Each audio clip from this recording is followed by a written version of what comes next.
Welcome back. It is part 2 of relationship and doctoring. And today we're going to dive a little bit deeper into what we are talking about relationship with your doctor. So if you're not sure what that means, is do you feel comfortable enough to pick up the phone and call your doctor and that you're actually going to get an answer back within a few minutes? Or maybe a text back, depending on the technology that you're using today. So we're going to talk about having that relationship where there's honesty, loyalty, and true communication between the two of you. Have a blessed day and subscribe.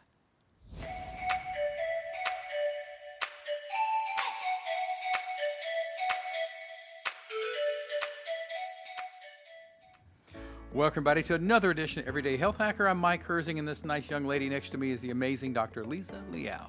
Hello, Mike. Welcome back. All right, you're going to hit it again? Yes, we're going to go ready. to section 2. All right, Dr. Liao is Chief Medical Officer right here at Meridian Health Institute in Sugar Land, Texas, and she is chomping at the bit. She is ready. I mean, get out of the way, put me in, coach. I am ready to play. All right. Well, let's talk about it. You know, one of the things that I'll hear from new patients is that the previous doctor, the reason why new patients come to us is that maybe they've moved to the area, they are out of relationship with the previous doctor, or maybe they're looking for, or they've had a referral. So those are the 3 main reasons why they come to see us. Let's talk about out of relationship. We were just joking do about it. that Let's earlier. do it. The doctor ghosted you. And that happens more often than people think, where they feel ghosted from their doctor, that they're not receiving a return call. They're in the hospital and they've asked for the doctor to come by and they're not getting any messages. Is it the nurses that aren't conveying the message? Because that does happen. Number 2, is it that the doctor already rounded on them and they were asleep, so they didn't know what the doctor said? So a couple of things that if you are in the hospital setting that I want you to do and you're not feeling like you're getting the care that you want to have is before you go in, you need to have a checklist.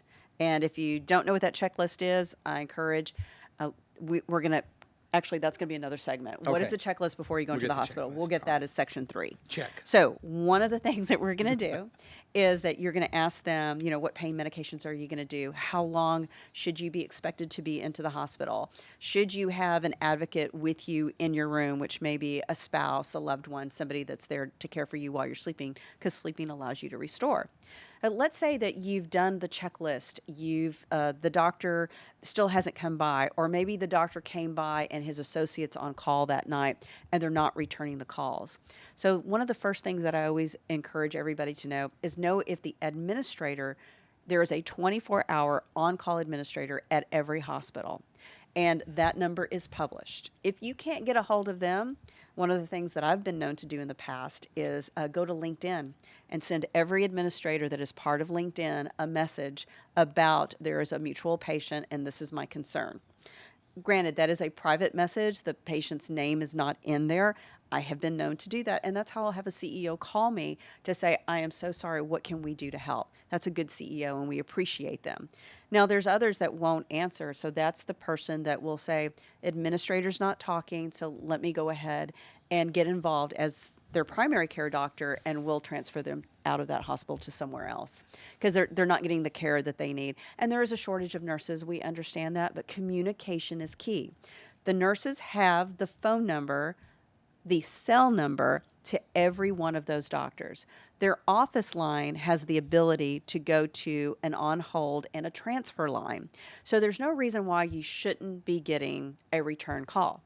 Now, if you happen to say, gosh, I'm in pain, they've already given me pain medication, and you just need to wait 20 or 30 minutes, that's a little bit, and that's where your advocate that's with you, that's a spouse, a loved one, can help keep you calm during that time where you're restoring. So that's a little bit different issue. And I'm talking about where you're not getting answers and you feel like you've been ghosted. Right, no kidding. But I mean, it also, sometimes you'll end up at shift change, Yes. and that nurse didn't tell the next nurse, and the message never got relayed, or one of those kind of things is part of it. And you end up having to sit at the hospital when you could have been discharged, and the discharge papers Correct. weren't there. Because you need to be discharged by a certain time to not be charged an extra day. And then the insurance company gets ticked off. And Correct. It just turns into a world of hurt. And that's part of the checklist, Part of is the knowing when shift change is. Right. Because you want all of your questions asked before, and make sure that when the new person is coming in that they have been, Right. did they share? That's a great one. Did they share? Not did they tell you, did they tell you? Because when you say, did they tell you, then say- they're going to turn off and they're going to just kind of Yes. go right back out of your room. So, just wanted to make sure that they shared about, I'm going to be needing X, Y, and Z. That's a beautiful, lovely way to communicate. Just like ask for help. I need your help on something. Don't tell them anything. Ask for their help, and that takes them off the defensive, and they're not quite as irritated because they've got everybody yelling. It's like everybody pulling on their coattails. What can I do? Need this. I need this. Me. I. And your they're nurses just are that- tired. They're tired. They're tough. They've gone It's through a tough- COVID, and thankfully we have them, and that they love their profession, and it truly is a calling. So I'll never forget the angels that I've had while being in they're the great. hospital years and years ago. I just so appreciate that. But I know a lot of our nurses are tired. A lot of our nurses have gone to traveling nurses, which is kind of fun because you get a new face and a new excitement because they love what they're doing. So be kind to your nurses, and they're the ones that are relaying the information. So if you have a plan of action, Yeah. you're able to say, these are the phone messages that I need to get through, or these are the people that need to go to the next level, which is calling the administrator at the hospital. An advocate will come down. They need to come down within 60 minutes to come in and find out what's going on. Now, let's say that doesn't work. No, the patient advocate doesn't work. Let's say the Okay. patient advocate doesn't. Call for security and put a report in. That will get their Oh, I attention. didn't know you could do that. It's not the way you want to go, No, and that kind of it's like- it's not to say that I haven't had a patient do that, but it truly works, and it gets people involved at a higher level because it's an emergent need and it's an emergent ask. So there's lots of ways. I'm not saying that's where you start. That it is your last bastion to say, I need to put in a report to security. Can you have security call me? And then you ask security, I need to get a hold of the administrator. And I promise you, they can get a hold of the Yeah, administrator. because that starts a big. It starts a big to-do. Yeah, that's a big storm. And especially if I've already gone through LinkedIn.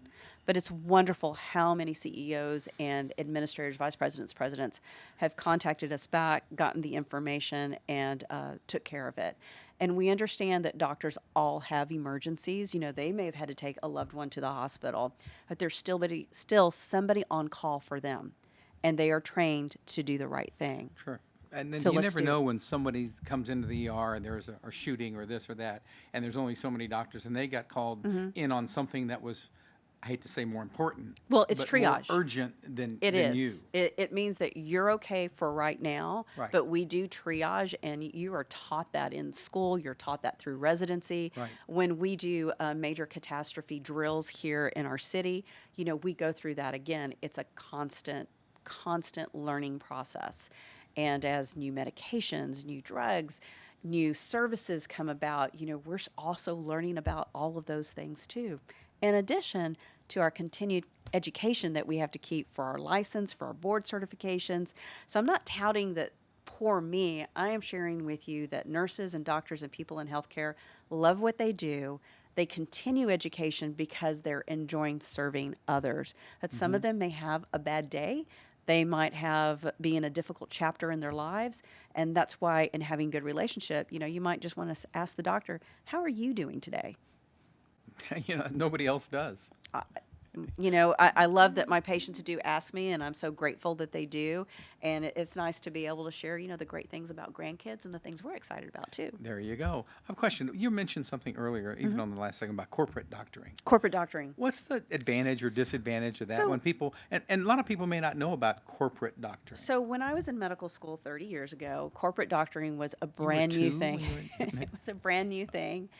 And what it was what we back then we would call the HMO doctoring. Now we call Right. it corporate doctoring, where you had to get permission to go to the next doctor.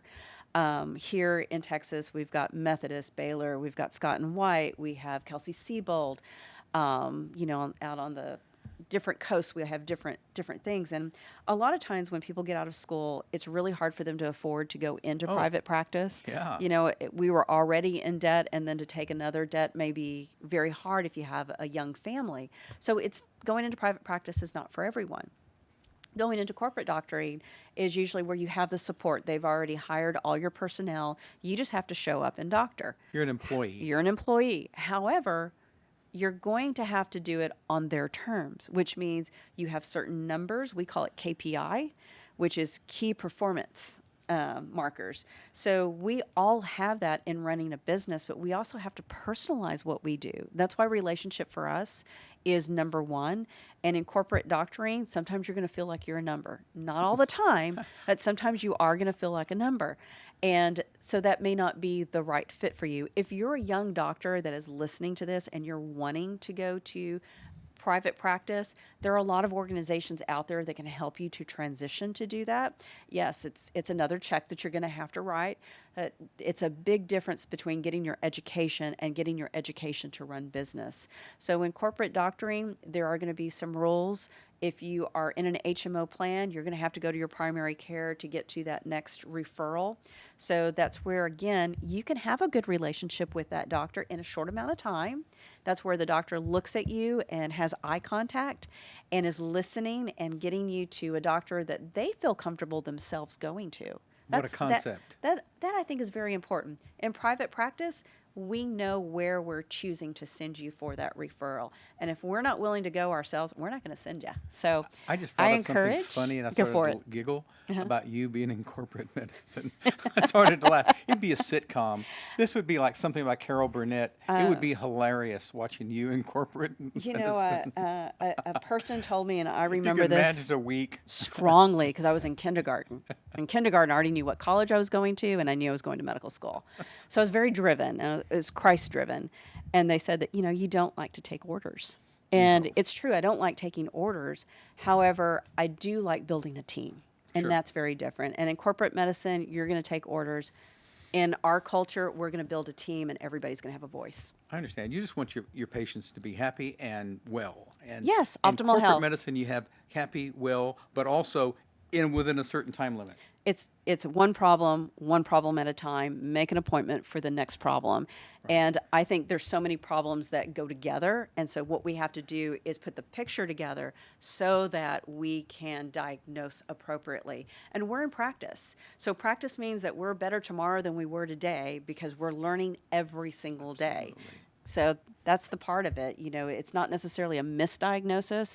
It's trying to get all the diagnoses to fit together so that we can find what's going out to get to the root and pull the root out. Right. You can use this information to maybe have a better relationship with your medical professional. You go in the hospital, you maybe make it a little bit smoother now that you have a little bit more information. The whole thing, this is something that you need to keep in the back of your brain. For Make a next list. time you have that and your list, Yes. we'll talk Have about a list. in Have an another emergency episode, list. which Absolutely. we can do next. Yeah, that'll be part of the playlist. That'll be part of the playlist. All right. So if you have any other questions, info@everydayhealthhacker.com. You should send us an email. I promise you, they will get to it, and the doctor here will get to it and send it right back. As always, thanks for joining. And we hope you'll subscribe. Absolutely, and check out the next one.